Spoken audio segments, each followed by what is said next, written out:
Hello dear students, welcome to the class. આજના લેક્ચરમાં આપણે એવો ટોપિક શીખવા જવાના છીએ કે જેને ટેક્સ્ટબુકમાં ડિસ્કશન કરેલી નથી, બટ એની જે કોન્સેપ્ટ છે એ ટેક્સ્ટબુકમાં આવી ગયો છે. બાકી આપણે જે રીતે શીખવાના છીએ એ ટેક્સ્ટબુકમાં ચોખવટ કરેલ નથી કે આવી રીતના ક્વેશ્ચન એમાંથી બની શકે. તો આપણે ટ્રાય કરીએ છીએ કે વસ્તુ સમજવાની. તો કોન્સેપ્ટનું નામ હું અલગ આપું છું, મોશન ઓફ અ બોડી. કોઈ પણ પદાર્થની ગતિ છે on a smooth surface. On a smooth એટલે કે listen smooth horizontal surface. Gujarati શું થશે આનું? લીસી સમક્ષિતિજ સપાટી પર કોઈ પણ પદાર્થની ગતિ. ગુજરાતી શું કરશું આપણે? લીસી સમક્ષિતિજ સપાટી પર કોઈ પદાર્થની ગતિ. કેવી રીતે? તો હું તમને ત્રણ વસ્તુ છે, જો વન બાય વન ત્રણેય વસ્તુ તમને સમજાવી દઉં. આ કોઈ એક બ્લોક છે, એને હું એફ બળથી ખેંચું છું. પદાર્થનો દળ છે એમ. સપાટી કેવી છે? લીસી છે. જો લીસી ન હોય તો વિરુદ્ધ દિશામાં ઘર્ષણ બળ લાગે, સ્મોલ એફ. આપણે શીખશું હજી. અત્યારે આપણે લીસી સપાટી લઈએ છીએ એટલે ઘર્ષણ બળ કેવું આવશે? 0. એટલે આપણે એને દર્શાવતા નથી. આ વસ્તુ ક્લિયર છે? બીજો કેસ છે, એમાં પણ એ જ એમ દળનો કર્ણ છે, પરંતુ અહીંયા આવે એને થીટા જેટલા એંગલથી ખેંચવા, સમક્ષિતિજ સાથે થીટા એંગલથી ખેંચવામાં આવે છે. બળનું મૂલ્ય તો એફ જ છે. સાંભળજો અહીંયા. ત્રીજો કેસ છે, એ જ એમ દળનો પદાર્થ છે. હવે એને અહીંયા એફ જેટલા બળથી કે જે સમક્ષિતિજ સાથે થીટા એંગલ બનાવે ધક્કો મારવામાં આવે છે. આ કેસ શું છે? નોર્મલ ખેંચવાનો છે. આ કેસ થીટા જેટલા એંગલે ખેંચવાનો છે. આ થીટા જેટલા એંગલે ધક્કો મારવાનો છે. આ વસ્તુ ક્લિયર છે? તો અહીંયા તમે જો વ્યવસ્થિત તમે સમજ્યા હોય તો એક તો તમને ખબર છે એનું વજન બળ નીચે લાગે તો સપાટી એટલું જ બળ ઉપર તરફ લગાવે કે નહીં? એને કઈ બંગડી તો પહેરી નથી કે ન લગાવે. જેટલું બળ બ્લોક નીચે લગાવશે એટલું જ બળ છે તે સપાટી ઉપર તરફ લગાવશે. હવે બીજી એક વસ્તુ, પદાર્થની શિરોલંબ દિશામાં ગતિ થાય છે. આ તમે બ્લોકને ખેંચો, તમે વિઝ્યુલાઇઝ કરો બ્લોક કઈ દિશામાં જાય, આ દિશામાં જાય કે નહીં? તો ઉપર નીચે એની ગતિ થાય છે? નથી થતી. તો ઉપર નીચે ગતિ નથી થતી એનો મતલબ શું છે? ઉપર અને નીચેના બળનું પરિણામી બળ કેવું છે? 0 છે. ઉપર અને નીચેનાનું પરિણામી બળ કેવું છે? 0. અને પરિણામી બળ 0 હોય તો બંને સમાન મૂલ્યના હશે કે નહીં હોય? n બરાબર mg થવું જોઈએ કે નહીં? તો અહીંયા બ્લોક જે પ્રવેગથી ગતિ કરે છે એ પ્રવેગ કેટલો છે? તો એના માટે શું કરવાનું? હું તમને એક ફોર્મ્યુલા આપું છું. ચલાને વાલા જો એક ફોર્મ્યુલા સરસ મજાનું છે, મેં પ્રીવિયસ લેક્ચરમાં પણ એકવાર તમને કીધું હતું, આજે હું ફરીથી કહું છું. ચલાને વાલા બળ માઇનસ રોકને વાલા બળ is equal to m net into a. આ એક ફોર્મ્યુલા યાદ રાખજે, ગમે ત્યાં હાસ્યમાં ટેકાવી દો. ચલાને વાળા બળ માઇનસ રોકને વાળા બળ is equal to m net into a. આ જાતે બનાવેલું ફોર્મ્યુલા છે, ક્યાં આવો કંઈ જોવા મળે નહીં. હવે જો આ ચલાવે છે કે નહીં, એને આગળ તરફ ખેંચે છે કે નહીં? તો ચલાને વાળા બળ કોણ છે? તો કે એફ. પાછળ ખેંચવાવાળું કંઈ છે નથી. જો ઘર્ષણ બળ હોત તો પાછળ તરફ ખેંચે. આપણે તો લીસી સપાટીની વાત કરીએ છીએ કે નહીં? આપણે તો એટલે એ બાબત આવતી નથી. તો રોકને વાળા ફોર્સ કોઈ છે નહીં. નેટ ફોર્સ કોણ છે? ખાલી એમ એકલો જ છે. બાજુમાં 2-3 બ્લોક હોત તો બધાનું એડિશન કરવા પડે. ઇન્ટુ એ. તો પ્રવેગનું મૂલ્ય કેટલું આવ્યું? એ બરાબર એફ અપોન એમ. સર આ તો ખબર જ છે, આ દાખલામાં તો એટલું જ આવે ને. આ દાખલા માટે આટલું આવે, દરેક વખતે આટલું આવે એવું જરૂરી નથી. હવે અહીંયા જો, હવે તમને દેખાઈ ગયા, અહીંયા ઘટક પડશે. એક સમક્ષિતિજ દિશાનો ઘટક પડ્યો, એ થઈ ગયો એફ કોસ થીટા. અને એક શિરોલંબ દિશાનો ઘટક પડ્યો, એ થઈ ગયો એફ સાઇન થીટા. ક્લિયર? નીચે આવે mg અને એક સપાટી ઉપર તરફ લગાવે n. આ વસ્તુ ભેજામાં ગઈ. હજી બ્લોક તો જવાનો તો આમ જ છે કે નહીં? બીજી સપાટી પર જ ગતિ ધ્યાનમાં લેવાની છે, ઉપર નીચેની ગતિ ધ્યાનમાં લેવાની છે નહીં. તો વ્યવસ્થિત તમે વિચારો તો ઉપર શું છે? n બરાબર ઉપરના બળ કેટલા છે? n plus F sine theta is equal two નીચેના બળ. તો n બરાબર શું થશે? mg minus F sine theta. તો તમે ખરેખર વિચારો તો n ની કિંમત છે એ mg કરતા ઓછી છે. ભાઈ, કારણ કે n છે mg માંથી કંઈક બાદ છે. mg 100 છે તો 100 માંથી માનો કે 10 બાદ થયા તો n બરાબર 90 આવશે. n કરતા mg અહીંયા તમે જો ઓછા છે આ કેસમાં. હા કે ના? ચલાને વાલા બળ f cos થીટા રોકને વાળા બળ આ બાજુ કોઈ છે તો કે નથી, એમ નેટ એક જ છે ઇન્ટુ એ, અહીંયા એ બરાબર શું આવશે, એફ કોસ થીટાના છેદમાં એમ. ચલો ક્લિયર. હું તમને જે વસ્તુ કરાવું છું ને એ આ વસ્તુ પૂછાતી નથી, પણ આનો આપણે ઉપયોગ આના પછીની થિયરીમાં કરશું. આપણે ભેજામાં જઈ છે આ તમારું અત્યારે હું ટૂંકમાં કહે ને પૂર આવે પેલા પાળ બાંધવાની, એટલે અત્યારે હું પાળ બાંધવાનું કામ કરું છું. તારા મગજમાં બધી વસ્તુ ઘટકો કેવી રીતે પાડવા, ગતિ કેવી રીતે કરાવી, એ બધી વસ્તુ હું તારા મગજમાં છાપવાની કોશિશ કરું છું અત્યારે. પછી 2 બ્લોક ભેગા થશે, 3 બ્લોક ભેગા થશે, ત્યારે તને પ્રોબ્લેમ ન આવવો જોઈએ, સમજાય છે? એટલે અત્યારે હું શું કામ કરું છું કે અત્યારે તારા મગજમાં કેવી રીતે ઘટકો પાડવાના બળના, કેવી રીતે ઉપર નીચેના કમ્પોનન્ટો સરખાવવાના, કેવી રીતે પ્રવેગ ફાઇન કરવાનો, એટલે મેં આ ફોર્મ્યુલા તારા મગજમાં એક બ્લોક માટે નાખી દીધું. અત્યારે અહીંયા ફરીથી ઘટક પડશે, આ લાઈન તમે આની આમ વિચારો તો એક ઘટક આ થઈ ગયો, આ એંગલ પણ થીટા થઈ ને, આ ઘટક થઈ ગયો એફ કોસ થીટા, એફ આ લાઈનમાં હતો કે નહીં, આ ઘટક થઈ ગયો એફ સાઇન થીટા. હજી યાદ કરો, આ બ્લોકનું વજન બળ mg તો નીચે લાગવાનું જ છે, અને સપાટી ઉપર તરફ બળ n તો લગાવવાની જ છે. ચલો આ વસ્તુ ક્લિયર. ઉપર નીચેનો ફોર્મ જોવો જોઈએ, બળ n નીચે છે mg વત્તા f sin થીટા. હવે તમે જો mg માં કંઈક એડ થયું, એટલે આ કિસ્સામાં n ની કિંમત છે એ mg કરતા વધારે છે. આ કિસ્સામાં n ની કિંમત mg કરતા વધારે છે. શા માટે? કારણ કે સપાટી દ્વારા તમે બળ જો, એક તો બ્લોક પોતે બળ લગાવે છે, અને પ્લસ તમે જે બળ લગાડો છો એનો વર્ટિકલ કમ્પોનન્ટ છે એ પણ સપાટીને દબાવે છે કે નહીં? એક તો બ્લોક પોતે દબાવે જ છે. હવે આ બળ તમે લગાવ્યું અને 2 ઘટક પડ્યા, હવે આ નીચેનો ઘટક છે એ એને દબાવે છે કે નથી દબાવતો? તો એની અસર એ ઉપર તો થવાની જ છે કે નથી થવાની? અરે યાર ના ખબર પડી. ભેજામાં જઈ છે. એક તો તમને n અને mg માં તને કોઈ ડાઉટ નથી. હવે તું જે આ બળ લગાડે છો એના 2 ઘટક પડ્યા આવી રીતે. હવે આ ઘટક છે એને ગતિ કરાવે છે, આ ઘટક એને નીચે તરફ દબાવે છે. તો એ જે દબાવો છો એ સ્પ્રિંગની જેમ ઉછળવાનું છે, એટલે એની રિએક્શન કઈ બાજુ આવશે? ઉપર તરફ આવશે. ભેજામાં જઈ શકે ને, એટલે n બરાબર mg f sin થીટા. અહીંયા લંબ પ્રત્યાઘાતી બળની કિંમત વજન બળ કરતા વધારે છે, કારણ કે આમાં તમારો પણ કંઈક રોલ છે. અહીંયા શું થતું હતું કે n બરાબર mg હતું, પણ તમે એક કમ્પોનન્ટ તો ખેંચી લીધો ઉપર. અરે ખબર પડી, એટલે n માંથી કંઈક બાદ થઈ જશે, નીચેમાંથી mg માંથી કંઈક બાદ થઈ જશે. તો અહીંયા તમારે લખવું હોય તો ચલાને વાલા બળ f cos થીટા, રોકને વાલા બળ 0 is equal two m into a. તો a બરાબર શું થશે? f cos theta upon m. Block આ દિશામાં જ ગતિ કરે છે, અહીંયા પણ બ્લોક આ દિશામાં જ ગતિ કરે છે. જો આમાં કઈ ડાઉટ છે? હવે 1 બાય 1 બધી વસ્તુ ભેજામાં જવા માંડશે. સાંભળજો, હવે હું એક બ્લોકને બદલે 2 બ્લોક કરું છું.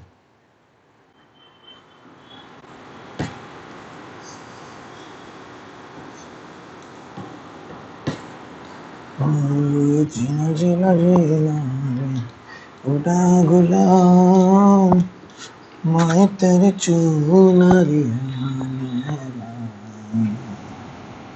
जीना जीना रे उड़ा गुलाम.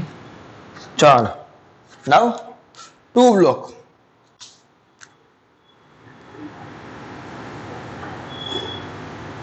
એક આટલો છે અને એક એના કરતા મોટો છે. બંને બ્લોકનું દળ તમને આપેલું છે m1 અને mg. સપાટી લીસી જ છે, અને હું f જેટલા બળથી ધક્કો મારું છું. ઓલામાં હું ખેંચતો હતો ને, એટલે ધક્કો મારું એટલે તમે સમજી જાઓ આ તો ચલાને વાળું જ છે કે નહીં? चलाने वाला फोर्स है कि नहीं ये? तो भेजे में कुछ जा रहा है कि नहीं जा रहा है? તમે ધક્કો મારો કે ખેંચો બધી વસ્તુ એકને એક જ છે કે નહીં? તમારે ડાયરેક્શન જોવાની હોય ખાલી બ્લોક. એટલે આપણને એટલી ખબર પડે કે 2 બ્લોક લીસી સપાટી પર પડેલા હોય બાજુ બાજુમાં, તમે ધક્કો મારો તો એ તમારા બાજુ આવે. તમારા બાજુ આવે. કઈ બાજુ જાય? આ દિશામાં. એ વ્યક્તિ ગતિ કરે, એ જેટલા પ્રવ્યક્તિ ગતિ કરે. ચલો ક્લિયર છે? હવે મેં તમને કીધું હતું કે જ્યારે પ્રીવિયસ લેક્ચરમાં જ વાત થઈ હતી કે જ્યારે જ્યારે 2 બળો છે, જ્યારે જ્યારે 2 પદાર્થ છે એકબીજાના સંપર્કમાં હોય ને સંપર્ક બળ લાગે. અને સંપર્ક બળ કેવી રીતે લાગે? પેલો બીજા પર જેટલું લગાવે એટલું જ બીજું પેલા પર લગાવે કે ન લગાવે? તો એવું માની લઈએ કે બીજું છે એ પેલા પર n1 મૂલ્યનું લગાવે છે. કેટલા મૂલ્યનું લગાવે છે? n1 મૂલ્યનું. તો m1 શું કે અમે શું કે બંગડી પેઢીને આવ્યા છીએ, તો m1 પણ એટલા જ મૂલ્યનું બળ આના પર લગાવે. આ વસ્તુ ભેજામાં ગઈ. આ વસ્તુ ભેજામાં ગઈ. બીજી વસ્તુ, આ વસ્તુ અહીં સમજી લઈએ ખાલી. હવે આપણે છે ને બ્લોક દોરીએ, એને કહેવાય ફ્રી બોડી ડાયાગ્રામ. શું કે હજુ એક નવું નામ આપું તને આજે હું, ફ્રી બોડી ડાયાગ્રામ. આ શું છે? આ કંઈ પૂછાય નહીં. ફ્રી બોડી ડાયાગ્રામ કોને કહેવાય? તો કે જ્યારે કોઈ પણ બ્લોક પર ઘણા બધા બળ લાગતા હોય. એક એક્ઝામ્પલ લઈએ આપણે. માનો કે કોઈ બ્લોક છે એના પર તમે એક બળ આ બાજુ લાગે છે F1, એક F2 આ બાજુ લાગે છે, એક F3 આ બાજુ લાગે છે, અથવા તો એક F3 આ બાજુ લાગે, ચાલો F4 નીચે લાગે છે. આટલા બળ કોઈ એક બ્લોક પર લાગે છે. તો આવો બ્લોક દરેક વખતે દોરવાને બદલે ફ્રી બોડી ડાયાગ્રામમાં શું કરવામાં આવે? માત્ર એના બળો દર્શાવવામાં આવે. કેવી રીતે? તો કે આખા પદાર્થને એક નાના એવા ટપકા સ્વરૂપે લઈ લેવાનું. આખા પદાર્થને એક નાના એવા ટપકા સ્વરૂપે લઈ લેવાનું. પછી એમાં બ્લોક બળ બધા દોરવા માંડવાના. તો આ બળ છે એ એને ઓલી બાજુ લઈ જશે કે નહીં? તો F1 ને હું અહીંથી આમ એરો નહીં દોરું. જો સાંભળી જાય, હું F1 ને આમ નહીં દોરું. હું કેવી રીતે દોરીશ એને? F1 ને આવી રીતે દોરીશ. કારણ કે આ એને શું કરે? ધક્કો મારવાનું કામ કરે, અથવા તો એને ઓલી બાજુ લઈ જવાનું કામ કરે કે નહીં? તો એને જ્યારે ફ્રી બોડી ડાયાગ્રામમાં દર્શાવવામાં આવે ત્યારે બધા જ બળોના જે સદિશ છે એના પૂછ ભેગા થવા જોઈએ. શું ભેગું થવું જોઈએ? પૂછ. ઓકે, આ બાજુ છે F2, F3 આ બાજુ છે. અહીંયા દર્શાવવાને બદલે હું ક્યાં દર્શાવીશ? અહીંયા દર્શાવીશ. F4 ક્યાં છે? નીચે તરફ છે. તો આવા ડાયાગ્રામને કહેવાય ફ્રી બોડી ડાયાગ્રામ. અને આનો અભ્યાસ કરવો એકદમ ઈઝી થાય. હવે જો મેં આવી રીતે દર્શાવ્યો હોત તો મને કંઈ ફરક ન પડે. સાંભળ, હું તને એટલા માટે બધાને પૂછ ભેગા કરવાનું કહું છું કે અલ્ટિમેટલી તારે કરવું શું પડે? સાંભળ, જ્યારે તને એમ કોઈ કહે કે F1 અને F2 વચ્ચેનો ખૂણો, તને એમ કોઈ કહે F1 અને F2 વચ્ચેનો ખૂણો, તો જ્યારે કોઈ પણ ખૂણો લખવો હોય થવા જોઈએ. તો હવે આ અહીંયા લખેલું હોય એને બદલે હું એને અહીંયા દોરું, એમ જ કરવું પડે ને? આ સદિશને મારે ઉપાડીને આના પૂછ ઉપર મૂકવો પડે. એના કરતાં બેટર છે પહેલેથી ધ્યાન રાખીએ અને F1 ને ધક્કો મારતો હોય તેને આ બાજુ દોરી લઈએ, તો ડાયરેક્ટ બંનેના પૂછ ભેગા થઈ જાય કે નહીં? બીજામાં જાય. F3 અને F4 વચ્ચેનો ખૂણો બોલે તો F3 ને ઉપાડીને મારે અહીં મૂકવો પડે કે નહીં? તો એને મેં પહેલેથી જ ઉપાડીને બિંદુ પાસે મૂકી દીધો, એટલે આ બંનેનો ખૂણો થઈ ગયો. F2 અને F3 વચ્ચેનો ખૂણો પૂછે, આ માનો કે F2 છે, આ F3 છે. તો તમને ખબર છે સદિશો વચ્ચેનો ખૂણો શું હોય? પહેલા તો બંનેના પૂછ ભેગા કરવાના. પહેલા તો શું કરવાના? બંનેના પૂછ ભેગા કરવાના. તો F3 ને હું અહીંયા મૂકું અને બંને વચ્ચેનો નાનો ખૂણો, તો F3 ને હું અહીંયા જ મૂકી દઉં તો આમ થાય કે નહીં? અથવા તો મારે શું કરવું પડે? F2 છે એને ઉપાડીને F2 ને ક્યાં મૂકવા પડે? અહીંયા મૂકવા પડે. તો આપણે તો F2 તો કાયદેસર બિંદુમાંથી ડાયરેક્ટ પસાર થાય જ છે. એને તો પૂછ ડાયરેક્ટ ત્યાં ચોટી જવાની છે. સમજાય કે નહીં? આ બંને એવા છે કે જે સામે માથા ભટકાવતા હતા. તો માથા ભટકાવતા હતા એને અલગ કરીને શું કરી દીધા? બેની પૂછ ડાયરેક્શન બદલાવી નાખી. આને ખેંચીને મૂકી દીધું, આને ખેંચીને આ બાજુ મૂકી દીધું. તો ફ્રી બોડી ડાયાગ્રામ એટલે બીજું કઈ નથી. કોઈ પણ પદાર્થ, જો હું વ્યાખ્યા કઈ લખાવતો નથી ભાઈ, ઘણી બધી બુકમાં લખાવેલું છે કે ફ્રી બોડી ડાયાગ્રામ આને કહેવાય, આને એ કઈ નહીં. ફ્રી બોડી ડાયાગ્રામ એટલે શું? આપણી સરળતા ખાતર માત્ર બળોનો અભ્યાસ કરવાનો હોય. જ્યારે કોઈ પણ પદાર્થ પર લાગતા બળોનો અભ્યાસ કરવાનો હોય ત્યારે શું કરવાનું? આપણે એ પદાર્થને નાના એવા કણ તરીકે વિચાર લેવાનો અને એના પર બધા જ બળો જે કંઈ લાગે છે એ દર્શાવી દેવાનું. પેજામાં જઈ છે. હજી એકાદું એક્ઝામ્પલ આપું કે એમાં કઈ જરૂર નથી. આ ખાલી એટલું દોરી નાખજો. ફ્રી બોડી ડાયાગ્રામ એટલે બીજું કઈ નથી, આવું છે. એક એક્ઝામ્પલ ખાલી સાઈડમાં વચ્ચે લખી નાખજો, પછી આ નવો ટોપિક ચાલુ કરો તો વાંધો નહીં. હવે જો, તો આપણે શું કરવું છે? આપણે M1 અને M2 બેનો ફ્રી બોડી ડાયાગ્રામ દોરવો છે. આપણે પહેલા ફ્રી બોડી ડાયાગ્રામ દોરીએ. FBD of M1, free body diagram of M1. તો M1 ને પહેલા તો કણ તરીકે દર્શાવી દેવાનો. શું કરવાનું? હવે તને ખબર છે M1 પર એક બળ આ બાજુ લાગે છે, તો એ બળને હું કઈ બાજુ દર્શાવીશ? બોલ, તને કઈ વાંધો? એક M2 એને ધક્કો મારે છે કે નહીં? તો આ દિશામાં ધક્કો મારે, તો આ થઈ ગયા N1. એ તમે N1 લખો, N લખો, N2 લખો, વોટેવર, તને જે મજા આવે છે. એક એના પર વજન બળ લાગતું હશે નીચે તરફ mg, અને એક એના ઉપર લંબ બળ લાગતું હશે ઉપર તરફ. ક્લિયર? પરંતુ આપણો પદાર્થ, તમારો અને મારો બંનેનો, આપણો પદાર્થ શિરોલંબ દિશામાં ગતિ કરતો નથી. હા કે ના? આપણે તો સમક્ષિતિજ ગતિનો અભ્યાસ કરીએ કે નહીં? આપણો પદાર્થ શિરોલંબ દિશામાં ગતિ કરતો નથી. શિરોલંબ દિશામાં ગતિ ન કરે, ઉપર અને નીચેના બળ બંને કેવા થવા જોઈએ? સમાન થવા જોઈએ કે નહીં? અથવા તો પેલા આમ લખાય, ઉપર અને નીચેના બળનું પરિણામી બળ, ઉપરની ડાયરેક્શન પ્લસ લઈએ, નીચેની ડાયરેક્શન માઇનસ લઈએ, તો બંનેનું પરિણામી બળ કેટલું થવું જોઈએ? 0. એટલે કે n બરાબર mg હોય એટલે ઉપર અને નીચે ગતિ થતી નથી.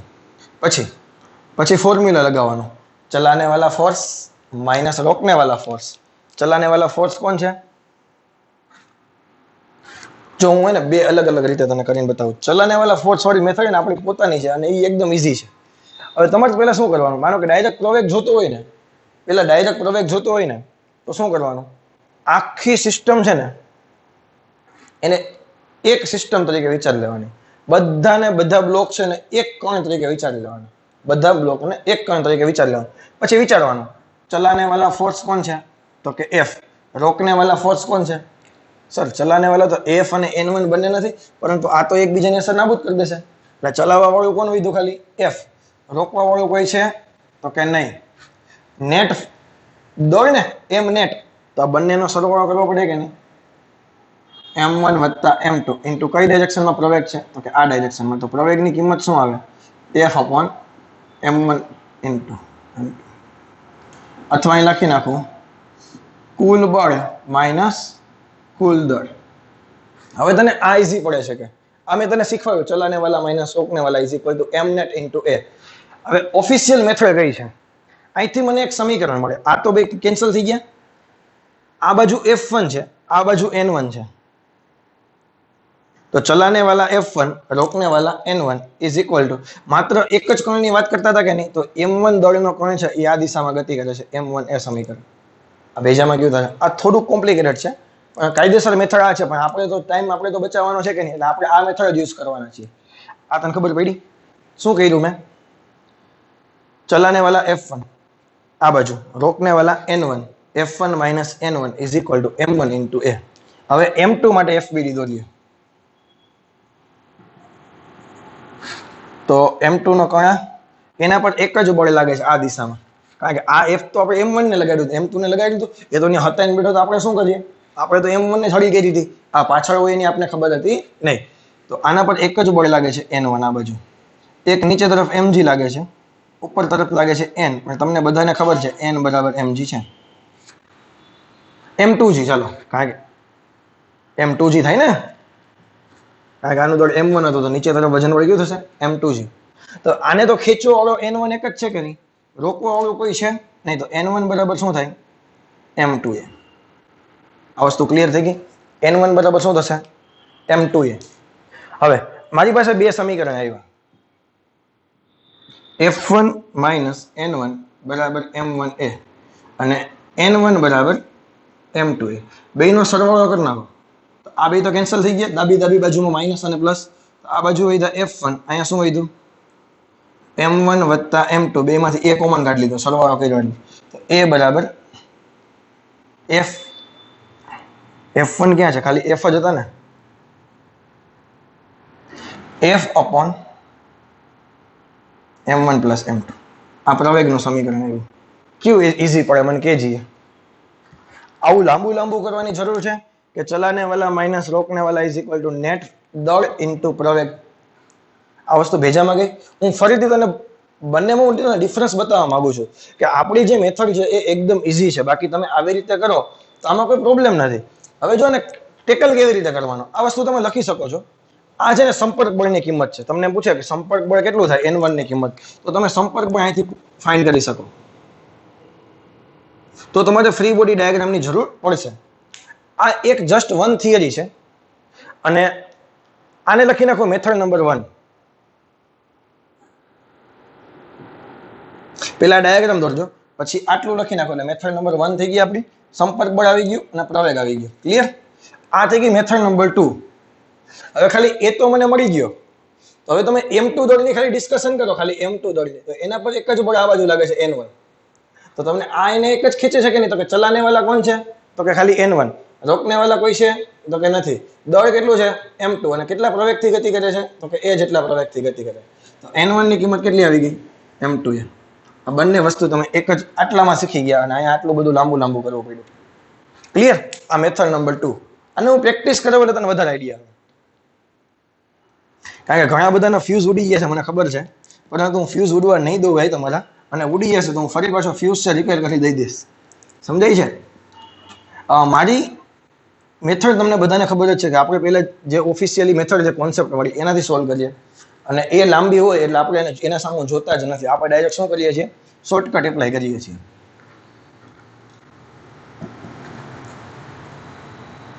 ચાલો, વન મોર થિંગ. એક વખત આપણે વેલ્યુ કિંમત મૂકીને દાખલો કરીએ આ વખતે.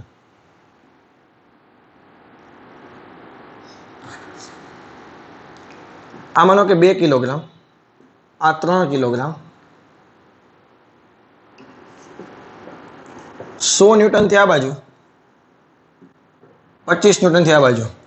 આ ક્વેશ્ચન શું છે? તંત્રનો પ્રવેગ શોધો. ક્વેશ્ચન શું છે? તંત્રનો પ્રવેગ શોધો અને બંને સપાટી વચ્ચેનું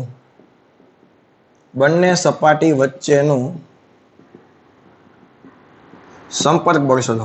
આપણે હંમેશા થિયરીમાં થોડીક વાર લાગશે, કારણ કે આપણે બધી રીતે સોલ્વ કરીએ છીએ, એટલે પછી દાખલા તમે જુઓ કેટલી સ્પીડમાં જાય છે. હવે મેં તમને જે કીધું તે પહેલા પ્રવેગ કેવી રીતે ફાઇન્ડ કરવાનો, પહેલા વિચારવાનો કઈ બાજુ બળ વધારે છે. તો કે 100 થી ધક્કો લાગે, 25 થી આમ ધક્કો લાગે, તો આ બાજુ મોટા છે કે નહીં, તો આને ગતિ કઈ દિશામાં કરવાની છે, આ બાજુ. આ વસ્તુ તો પહેલા ભેજામાં જાય કે નહીં. પહેલા ફોર્મ્યુલા શું છે? ચલાને વાલા ફોર્સ માઇનસ રોકને વાલા force is equal to m net into a. चलाने वाला कौन है? तो के 100. रोकने वाला कौन है? तो के 25. एम नेट के तो के बे नो सरवाळो 2 + 3 आ केटला आव्या 75. आ केटला आव्या 5 ए. तो ए बराबर केटला थया 15 × 5 = 75. 15 मीटर प्रति सेकंड स्क्वेर. आ पेलो जवाब આવી ગયો. ઈઝી પડ્યા કે નહીં? એકદમ ઈઝી છે કે નહીં? હવે આ થોડુંક દોરવાનું. આના પર બળ લગાડે, આના પર બળ લગાડે, તો આનો કિંમત માનો કે સંપર્ક બળ છે N1 લખી નાખીએ, અથવા તો ખાલી N લખો. ઉપર નીચેના બળ હવે દોરવાની જરૂર છે નહીં, હવે તારા મગજમાં સમજાઈ ગયું. તો માનો કે 3 કિલોગ્રામની ખાલી વાત કરીએ, તો 3 કિલોગ્રામનો બ્લોક છે, એના પર કેટલા બળ લાગે? તો કે ભાઈ એક N1 એને ઓલી બાજુ ખેંચે છે, 25 એને આ બાજુ ધક્કો મારે છે, જોયું તે? અને એનો પ્રવેગ કેટલો છે? 15 મીટર પ્રતિ સેકન્ડ સ્ક્વેર. પ્રવેગ તો બધા ભેગા જ જતા હતા ને, બંને બ્લોક 15 થી જ ગતિ કરે છે કે નહીં? આ વસ્તુ ખબર પડી તને? મેં આનો ફ્રી બોડી ડાયાગ્રામ દોર્યો. જો હું તમને એમ કહ્યું 3 કિલોગ્રામનું દોરવાનું મન થાય, તો મેં 2 કિલોગ્રામનું દોરું. ચાલો, 2 કિલોગ્રામમાં શું છે? તો કે N1 એક ડાબી બાજુ છે, એટલે N1 મેં ડાબી બાજુ લખ્યા. એક 100 ન્યૂટન જમણી બાજુ છે, તો મેં 100 ન્યૂટન જમણી બાજુ લખ્યા. અને એ પણ 15 મીટર પ્રતિ સેકન્ડ સ્ક્વેરના પ્રવેગથી આ બાજુ ગતિ કરે કે નહીં? તમે બેમાંથી કોઈ પણમાં ફોર્મ્યુલા ચાલુ કરશો એટલે તારો જવાબ આવશે. આમાં ચલાને વાલા માઇનસ રોકને વાલા, તો ચલાને વાલા N1, રોકને વાલા 25 is equal two M into A. તો હવે ખાલી M કોણ છે? તો કે 3. A કેટલા છે? તો કે 15. ભેજામાં ગયું તારા? અહીં લખી દઉં M ઇન્ટુ A. ચાલો, N1 - 25, M કેટલા છે? 3. A કેટલા છે? તો કે 15. તો N1 - 25, 15 45, તો 45 + 25 70 ન્યૂટન જવાબ આવ્યો. આ વસ્તુ ક્લિયર? હવે આમાં જોવો તમે, ચલાને વાલા 100, રોકને વાલા N1, દળ કેટલું છે? તો કે 2. પ્રવેગ કેટલો છે? તો કે 15. તો 100 - N1 = 30. 100 - 30 = N1. N1 = 70 newton. બંનેમાંથી કોઈ પણ એકમાં મૂકવાનું, બેયમાં નહીં મૂકવાનું. બેયમાં જવાબ સમાન જ આવે. એ તમને ખબર ને, જેટલો 2 ત્રીજા પર 3 ઉપર લગાડે એટલો 3 બીજા ઉપર લગાડે. એટલે આ તારા ભેજામાં જાય છે કે નથી જતું? સમજાય કે નહીં? બેમાંથી કોઈ પણ એકમાં ફોર્મ્યુલા મૂકવાનું. તો હજી એક દાખલો આવો તમને આપું છું, વિચારજો જી કે અત્યારે હું કરાવું. હજી 3 બ્લોક વાળો સિસ્ટમ આપણે ધ્યાનમાં લેવાની છે. હજી આ બેમાં જ લઈએ છીએ. એક કામ કરીએ, હોમવર્કમાં આપું. ચાલો, રેડી?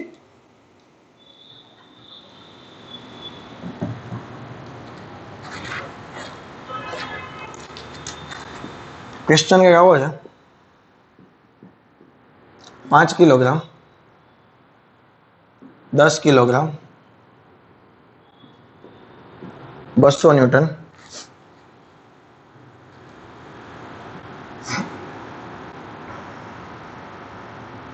80 ન્યૂટન. ક્લિયર? તમારો પ્રવેગ આવશે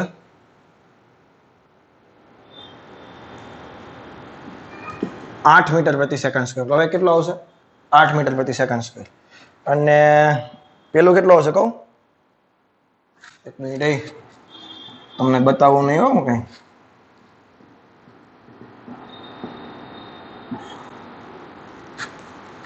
જોતા નહીં હો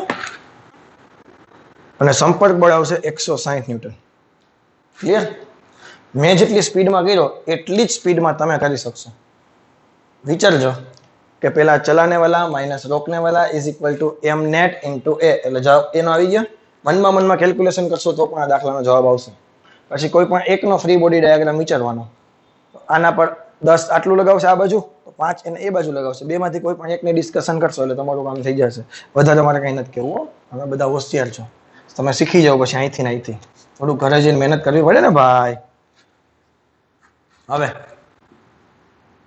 3 બ્લોક છે હવે હું એને ફ્રી બોડી ડાયાગ્રામ દોરવા કરતા આપણી મેથડ તારા મગજમાં બેસી ગઈ છે ને હવે ભાઈ આપણે ખાલી એક જ અત્યારે હું થિયરીમાં ખાલી એક જ બળ બતાવીશ તને સમજાય છે એટલે આપેલું તંત્ર કઈ દિશામાં ગતિ કરશે આ બાજુ ગતિ કરશે એ જેટલા પ્રવેગથી હવે આ બંને સપાટી વચ્ચે કેટલું બળ લાગશે તો કે આના પર આટલું લગાવશે આના પર આટલું લગાવશે હવે આ બંને સપાટી વચ્ચે કેટલું લાગશે તો કે બીજો ત્રીજા પર n2 લગાવે તો ત્રીજો બીજા પર કેટલું લગાવે n2 જ લગાવે કે નહીં ના ખબર પડી આ બંને સપાટી વચ્ચે સંપર્ક બળ n1 આ બંને સપાટી વચ્ચે સંપર્ક બળ n2 ક્લિયર તો પહેલા તો પ્રવેગ જોતો હોય તો પ્રવેગ એટલે ટોટલ ફોર્સ ચલાને વાલા માઇનસ રોકને વાલા પ્રવેગ એટલે શું થાય ચલાને વાલા માઇનસ रोकने वाला छेद में m चलाने वाला माइनस रोकने वाला is equal to m net into a तो m ने जवा दीधो छेद में चलाने वाला खाली f है रोकने वाला कोई छेद नहीं आपने अहींया टोटल बळ કેટલું છે m1 + m2 + a3 તો પ્રવેગનો જવાબ શું આવ્યો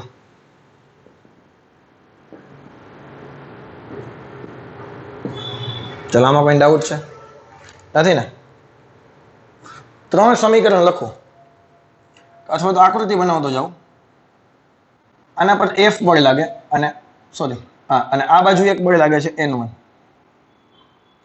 ક્લિયર દોડ છે m1 બીજા માટે m2 માટે એક બળ એને ખેંચે છે આ બાજુ અને બીજો એને ધક્કો મારે છે આ બાજુ સોરી n1 એને આમ દબાવે છે જો આ m2 માટે આ છે એને દબાવે છે ત્રીજા માટે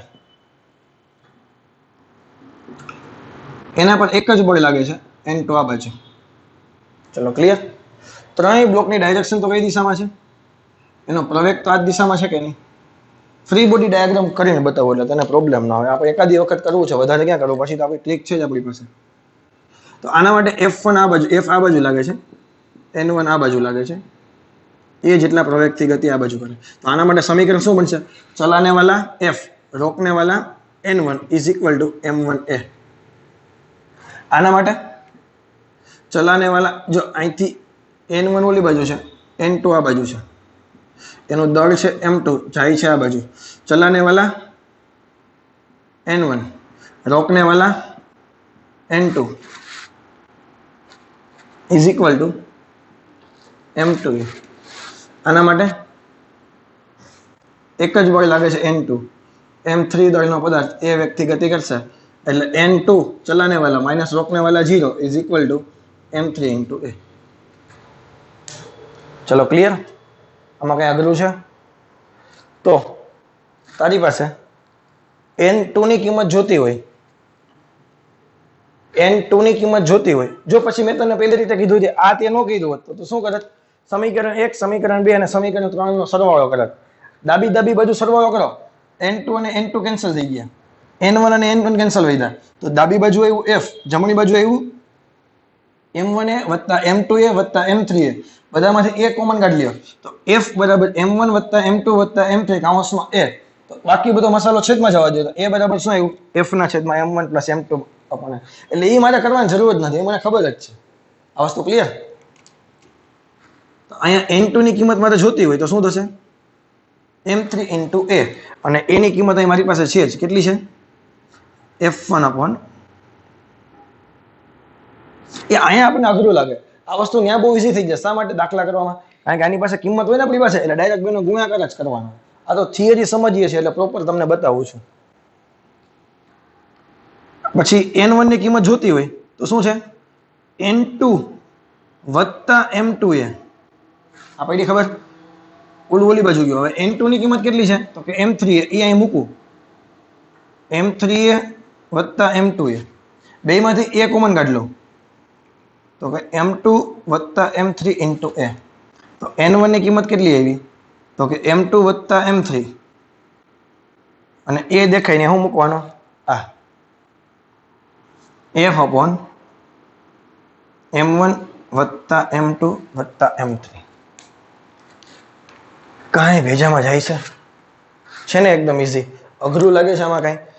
ઇન્ડિવિજ્યુઅલ થિયરી એકદમ સિમ્પલ છે. દરેક બળનો સંપર્ક બળ ગોતવાનું. અને તને એમ લાગતું હોય કે મને આ સર આ ચલાને વાળા રોકને વાળામાં ખબર નથી પડતી તો થોડુંક કરે લેન્થી કરવું છે. આ ત્રણેય સમીકરણ તારે મેળવવાના છે કે નહીં? પછી આ ત્રણેયનો સરવાળો કરી દે. ડાબી બાજુનો સરવાળો કરીને તને બતાવું. જો ડાબી બાજુનો સરવાળો કરું એટલે F માઇનસ N1 પહેલામાંથી આવ્યા. બીજામાંથી શું આવ્યા તો કે N1 માઇનસ N2. ત્રીજામાંથી શું આવ્યા તો કે ખાલી N2. જમણી બાજુનો સરવાળો કરો M1A વત્તા M2A વત્તા M3A બધામાંથી A કોમન કાઢ લો. જોયું? N2 N2 cancel, N1 N1 cancel. તો F બરાબર શું આવ્યા? આને જવા દે છેદમાં. આ સમીકરણ આવી ગયું. એટલે it's better to find this way. ચલને વાલા માઇનસ રોકને વાલા. કારણ કે આ તો એકબીજાની અસર નાબૂદ કરશે, આ તો એકબીજાની અસર નાબૂદ કરશે. આ કોન્સેપ્ટ હું ઘણી બધી જગ્યાએ યુઝ કરીશ. આજના લેક્ચરમાં પણ યુઝ કરીશ, આવનારા 1-2 લેક્ચર લગીનું આ કોન્સેપ્ટ યુઝ કર્યા જ કરીશ. પ્રવેગ શોધવામાં તને કઈ તકલીફ નહીં પડવા દો. પ્રવેગ એકદમ ઈઝી રીતે ફાઇન્ડ કરી નાખશું. પછી જે લોકોને દેખાઈ જતું હોય એને ખબર જ છે કે આના પર તો એક જ બળ લાગે છે. તમારે પછી આને જોવાનું જ ન હોય. જો તને ખબર છે આના પર તો N2 એક જ લાગે છે કે નહીં, તો N2 બરાબર ખાલી M3 એ લખી નાખવાનું. અહીંયા તો કે N1 માઇનસ N2 બરાબર M2 એટલે બાકી કઈ તારે જોવું જ ન પડે. એકાદો દાખલો કરાવું એટલે તને વધારે આઈડિયા આવે કે હું શું કહેવા માંગુ છું. જો આજનો લેક્ચર છે ને એકદમ ઈઝી છે અને જે લોકો બહુ વિચારશે ને એના માટે અઘરું થઈ જવાનું છે. બહુ વિચારતા નહીં, બસ હું જેટલું કહું ને એટલું કરો ને તોય મોર ધેન ઇનફ છે. સર આ હું ચલાને વાળા રોકને વાળા તમે તો સર કન્ફ્યુઝ કરી દો છો. એ કન્ફ્યુઝ નથી તમે અત્યારે ભલે તો તમને એમ થતું કે અઘરું બધું ચાલે છે, એકદમ ઈઝી છે. આની પ્રેક્ટિસ કરાવું ને તને હું એટલે તને બહુ ઈઝી લાગશે. જોતું કારણ કે એમાં હાડા ફ્યુઝ ઉડી જાય છે, સમજાય તમે? અને આપણે એને એકદમ ટાઈમ બચાવવાનો છે અને બધાને આવડી જવું જોઈએ એટલા માટે થોડીક આપણે વાર લાગે છે. બાકી તો ક્યારનું પૂરું થઈ ગયું અત્યારે મારે આ સમજાય છે. હવે ટાઈમ પણ બચાવવાનો છે કારણ કે આવા દાખલામાં બહુ વધારે ટાઈમ ન અપાય, મેક્સિમમ અડધી મિનિટ. ચાલો 3 બ્લોક છે. 2 કિલોગ્રામ, 3 કિલોગ્રામ, 5 કિલોગ્રામ. 100 ન્યૂટન આ બાજુ, 25 ન્યૂટન આ બાજુ. ફરીથી એ જ ગોતવાનું. બ્લોક વચ્ચે બ્લોક તંત્રનો પ્રવેગ અને બ્લોક વચ્ચેનું સંપર્ક બળ. ક્વેશ્ચન લખી નાખો. તંત્રનો પ્રવેગ અને બ્લોક વચ્ચેનું સંપર્ક બળ શોધો. તો પહેલા તો પ્રવેગ ગોતવામાં કોઈને કઈ વાંધો છે? પ્રવેગ બરાબર શું થાય? ચલાને વાલા માઇનસ રોકને વાલા. ચલાને વાલા ફોર્સ માઇનસ રોકને વાલા force is equal two m net into a. ચલાને વાલા કોણ છે? આ બાજુ 100 છે, આ બાજુ 25 છે. તો તંત્ર આ બાજુ જ ગતિ કરે કે ન કરે? ચલાને વાલા 100, રોકને વાલા 25, m net બધાનો સંયુક્ત સરવાળો 2 + 3 + 5 ઇન્ટુ a. તો 75 બરાબર 5 ને 3 8 ને 2 10 a. તો a બરાબર કેટલા આવ્યા? 7.5 મીટર પ્રતિ સેકન્ડ સ્ક્વેર. આટલો પ્રવેગ આવ્યો 7.5 નો. આપણે શું વાંધો હોય ભાઈ? ગમે એટલા નો આવે, આપણે તો જવાબ દેવાનો છે. હવે આ બંને વચ્ચે બળ લાગતું હશે એક 3 કિલોગ્રામ. આને જો આમાં વિચારવાનું, ઘણા બધા ને ભૂલ કરે. ભૂલ ક્યાં થાય હું તને કહું. આ 3 કિલોગ્રામ છે ને 2 કિલોગ્રામ ઉપર ધક્કો માર્યો એટલે આ બળ છે ને એ 2 કિલોગ્રામ નો બળ છે. હવે 2 કિલોગ્રામ છે એ 3 કિલોગ્રામ ને ધક્કો મારે તો આ જે બળ છે ને ભલે બંને બળ સમાન જ છે પરંતુ લોચો ક્યાં થાય હમણાં હું તને કરીને બતાવું. એવી રીતે 5 કિલોગ્રામે 3 કિલોગ્રામ ને દબાવ્યા N2 થી, તો 3 કિલોગ્રામ 5 કિલોગ્રામ ને દબાવશે. હવે સ્ટુડન્ટ ભૂલ ક્યાં કરે? હવે ફ્રી બોડી ડાયાગ્રામ દોરતા હોય ને તો 2 કિલોગ્રામ નો ફ્રી બોડી ડાયાગ્રામ કેવો દોરે?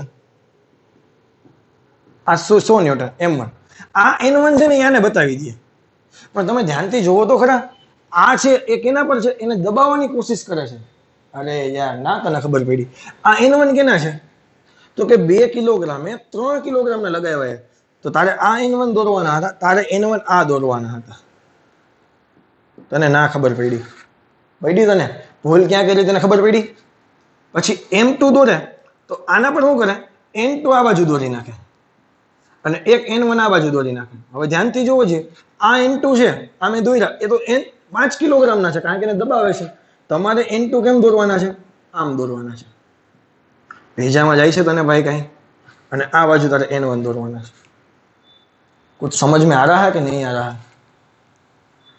પછી ત્રીજું છે m3 5 કિલોગ્રામ વાળો, એના લાગે છે અને 25 ન્યૂટન નું આ બાજુ લાગે છે. ક્લિયર? તો અહીંથી તને 3 ફોર્મ્યુલા મળશે. આના માટે 2 કિલોગ્રામ છે, આના માટે 3 કિલોગ્રામ છે, આના માટે 5 કિલોગ્રામ છે. બધા આમ જ જાય છે, a બરાબર 7.5 થી. દાખલા એકદમ ઈઝી છે. આટલું કરતા કઈ વાર લાગે તમારે? મને નથી લાગતું તમારે વાર લાગવી જોઈએ. અહીં શું લખશું આપણે? n2 - 25, ચલાने वाला n2 रोकने वाला 25 is equal to m into a. m કેટલા છે? 5. a કેટલા છે? તો કે 7.5. તો n2 - 25 7.5 એટલે કેટલા થાય? 7 × 5 = 35.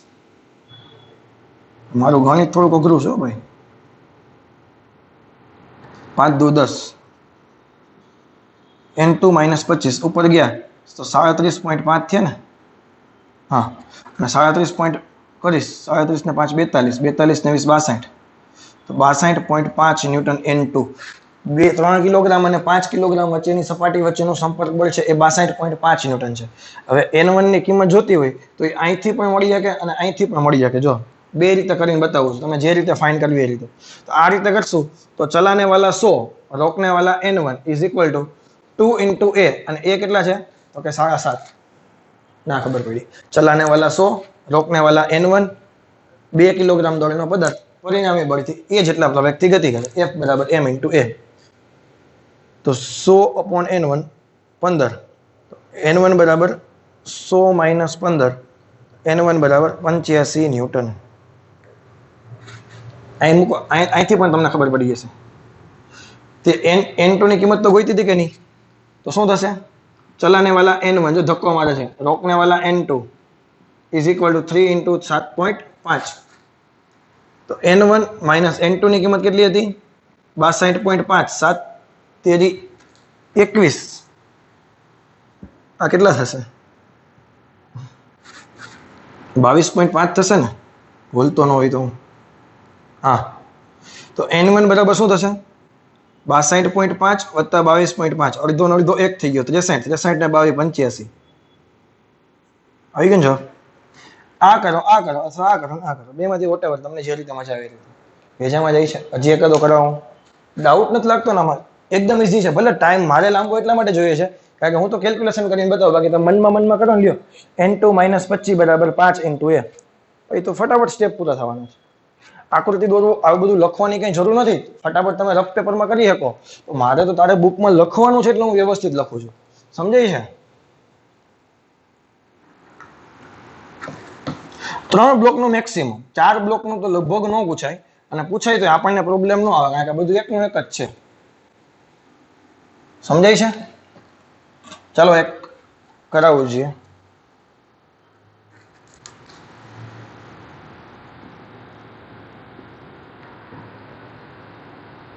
ત્રણ kilogram, 6 kilogram, 9 kilogram, 120 newton, 30 newton. चलो प्रवेग શું થશે? ચલાને વાલા 120 માઇનસ રોકને વાલા 30 છેદમાં ટોટલ દળ 3 ને 6. બેજામ ગયું? એલા ચલાને વાલા માઇનસ રોકને વાલા is equal two m × a. m ને આવવા દીધો છેદમાં. આમાં ઘણાના ફ્યુઝ ઉડી જાય. ચલાને વાલા 120 માઇનસ રોકને વાલા 30. આ તમે આમ જ કરો છો ને? f net બરાબર m net × a. f net ને શું કીધું? ચલાને વાલા માઇનસ રોકને વાલા છેદમાં m net આવવા દો એટલે આ થઈ ગયો a. 3 + 6 + 9 × a. તો આ કેટલા થયા? 90. 3 ને 6 9, 9 ને 9 18. તો a બરાબર કેટલા આવ્યા? 18 × 5 = 5 મીટર પ્રતિ સેકન્ડ સ્ક્વેર. ચલો ક્લિયર? આમાં કઈ છે નહીં. હવે ડાયરેક્ટ અહીંથી કરું. આ 6 કિલોગ્રામ આના પર લગાવે, 9 કિલોગ્રામ 6 કિલોગ્રામ પર. આ 6 વડે 9 પર લાગતું હોય એટલે મેં 9 ના બ્લોકમાં દર્શાવ્યું. જે બ્લોકની અંદર છે એનું કન્સિડર કરવાનું. સાદી ભાષામાં કહું તો આ 6 વડે 3 પર લાગતું અને 3 વડે 6 પર લાગતું. ક્લિયર? હવે 1 બાય 1 ફોર્મ્યુલા વિચારવાના. સર તમે દર વખતે આ સાઈડથી ચાલુ કરો તો ક્યારેક આ સાઈડથી કરો ને. આ વખતે તંત્રનો પ્રયોગ આ બાજુ હતો કે નહીં? અહીંથી ચાલુ કર્યું. ચાલો હવે 3 કિલોગ્રામની આકૃતિ હું બનાવું છું. હું દરેક વખતે તમને સર ઘડીક સર્કલ કરો ઘડીક ચોરસ કરો એટલે આપણી સગવડતા ખાતર છે. હું 3 કિલોગ્રામને બદલે ખાલી ટપકું મૂકું તને કઈ વાંધો? તમને શું વાંધો હોય? બીજામાં જઈ ચોરસ મૂકું તને કઈ વાંધો? 3 કિલોગ્રામ દળ પર એક બળ આ બાજુ લાગે 120 નું અને એક એને દબાવવાની કોશિશ કરે છે તો એ છે N1. તો અહીંથી પેલો જવાબ આવશે 120 માઇનસ N1 કારણ કે 100 તંત્ર તમારું જો આ બાજુ જાય છે 120 આ બાજુ ધક્કો મારે ચલાને વાલા N1 રોકने वाला is equal to 3 into a અને a કેટલા છે તો કે 5. તો 120 માઇનસ N1 બરાબર 15. તો N1 બરાબર કેટલા આવે 120 માઇનસ 15 બોલે તો 105 ન્યૂટન. પેલો જવાબ આવી ગયો. છેલ્લા મૂકીએ 9 કિલોગ્રામ વાળું છે તો એને 30 આ બાજુ લાગે છે પછી 6 વડે આના પર આ બાજુ ધક્કો લાગે છે એ છે N2 આ એ તો શું થશે ચલાने वाला N2 रोकने वाला 30 चलाने वाला N2 रोकने वाला 30 is equal to 9 into a અને a કેટલા છે તો કે 5 9 5 45 તો N2 બરાબર 45 માઈનસ 30 75 ન્યૂટન કારણ કે માઈનસ 30 ઓલી બાજુ ગયા પ્લસ છે N1 આવી ગયો N2 આવી ગયો ને a આવી ગયો. અત્યારે દાખલો પૂરો થઈ ગયો. જોયું? કેમ જેમ પ્રેક્ટિસ કરતા જશો એમ આમાં સ્પીડ તમારી વધતી જશે. ચલો સમજાય છે આ ટોપિક? બસ આજના લેક્ચરમાં આટલું છે. આજે એક જ ટોપિક જોવાનો હતો આપણે એ છે હોરિઝોન્ટલ સમક્ષિતિજ લીસી સપાટી પર બ્લોક કેવી રીતે ગતિ કરે એનો કોન્સેપ્ટ. ક્લિયર છે? એમાં સંપર્ક બળ ફાઇન્ડ કરવાનો અને પ્રવેગ ફાઇન્ડ કરવાનો. એક દાખલો હોમવર્કમાં આપું છું તો જે પ્રવેગ ફાઇન્ડ કરવાનો જવાબ આટલો છે એ અને બી સપાટી વચ્ચે સંપર્ક બળ અહીંયા સર આ 2 3 5 મોટા થતા ને કેમ ઘટી ગયો એની એટલે કઈ તારે લેવા દેવા છે નહીં. આ બે વચ્ચે N1 લખો હોય તો N1 લખ, X1 લખો હોય તો X1 લખ, AB1 લખ, A લખો A1 લખો હોય તો A1 લખ, તારું નામ લખો હોય તારું નામ લખ. ભેજામાં જાય કે નહીં? એની સંજ્ઞા ટૂંકમાં વોટેવર તમે જે કંઈ યુઝ કરો એ આપણે N1 લખીએ છીએ જનરલી. અહીંયા માટે N2 લખીએ છીએ. ક્લિયર છે? A અને B વચ્ચે અહીંયા 46 ન્યૂટન જવાબ આવવો જોઈએ, અહીંયા 36 ન્યૂટન જવાબ આવવો જોઈએ. જો તમે આ બે વચ્ચે N1 લખો તમને ખબર પડી કે નહીં સંપર્ક બળ કેવું હોય? સમાન મૂલ્યના અને પરસ્પર વિરુદ્ધ દિશાના. A B ને દબાવવાની કોશિશ કરે તો B શું કહેલા અમે કઈ બંગડી પેજને આવ્યા છીએ B પણ એને વિરુદ્ધ દિશામાં દબાવશે એટલા જ બળથી દબાવશે. ચલો સમજાય છે કે નહીં? બસ આજે આટલું છે. Thank you very much. Have a nice day.